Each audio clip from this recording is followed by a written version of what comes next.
student athletes with you, make an opening statement, and then we'll open it up for questions. All right, this is to my right, Tim Meadows. He's a senior from Fort Worth, and this is my freshman over here, Javen Scranton. He's from Houston, Texas. You know, it's these two young men to my right are pretty much my hardest workers I had this year. In my all years of coaching, Tim Meadows right here is my first senior that played for me for 4 years and making it through. He's going to graduate. I'm very proud of him. And Javen, to my far right, is one of our walk-ons that play hard every day. And, you know, that's kind of shows, these guys showed what we could do second half. You know, we've been down in basketball games before, but, you know, today was just one of those days that nothing really fell through the first half. They shot the ball great, Alcorn State. But we kind of had some stuff that happened in the game that kind of sucked the life out of us. But these guys kept battling. Very proud of them.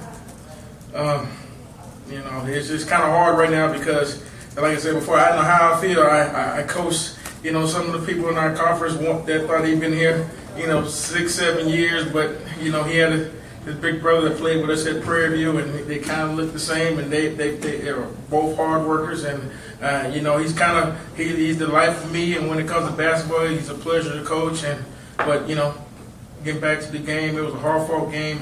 Alcorn shot, I mean, I haven't seen a team that shot 71% in the half and finished shooting, you know, 63%, but they shot the ball great.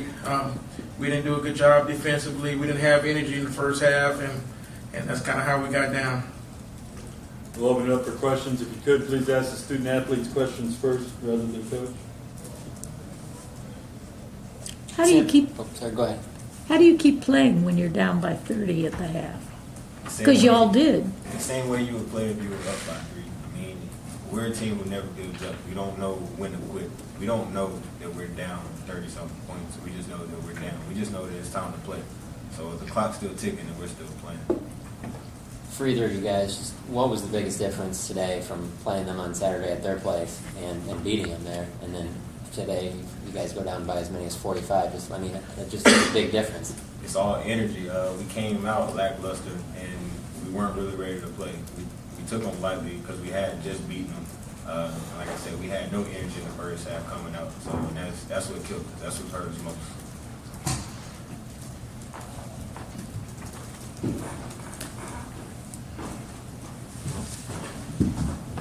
Other questions? I guess same for you. I mean, is that kind of the way you saw it as well? Yeah, and them shooting 71%. They didn't shoot the ball that well, and like I said, well, I haven't seen any team shoot that well. I mean, they hit every open shot, but you know, also we should have had a hand in their face a lot of the times, and that's pretty much the sum of the story. They just shot the ball so well, and we had to do a better job. We had 17 points at the half, and then you got to think about it. Excuse me. Second half, we scored 62 points, so we're capable of playing a lot better than what we did. But hats off to them, and we just got to grow and learn from this. What did you say to the guys after the game? Well, you know, first of all, you know, it's don't want to beat a dead horse, and they know what happened. And you know, first when I walked in, I just wanted to thank and congratulate Marvin and Tim, who were my seniors that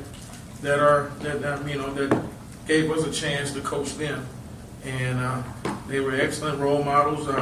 No troubles, no off the court troubles. I never had to suspend those two, and they come to work. I mean, he's been a captain, I believe, for almost 3 years here.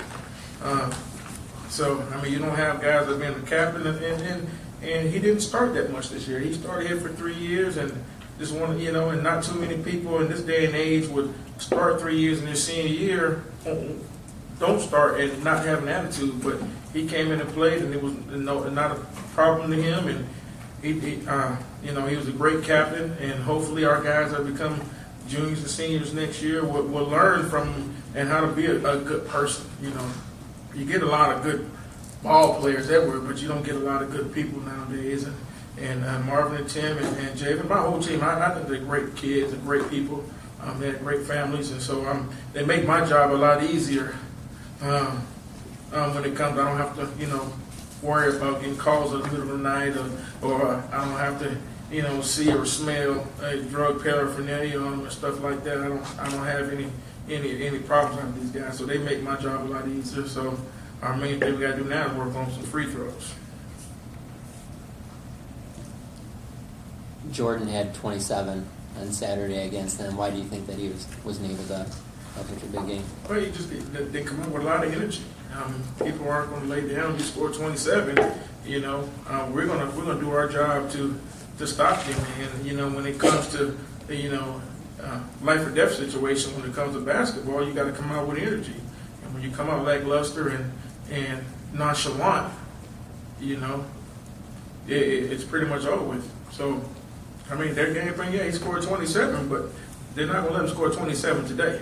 And then when you come off the bench and you're lackluster and with no emotion, you know, there's not too much they can do. I mean, I believe he stopped himself from scoring instead of Alcorn.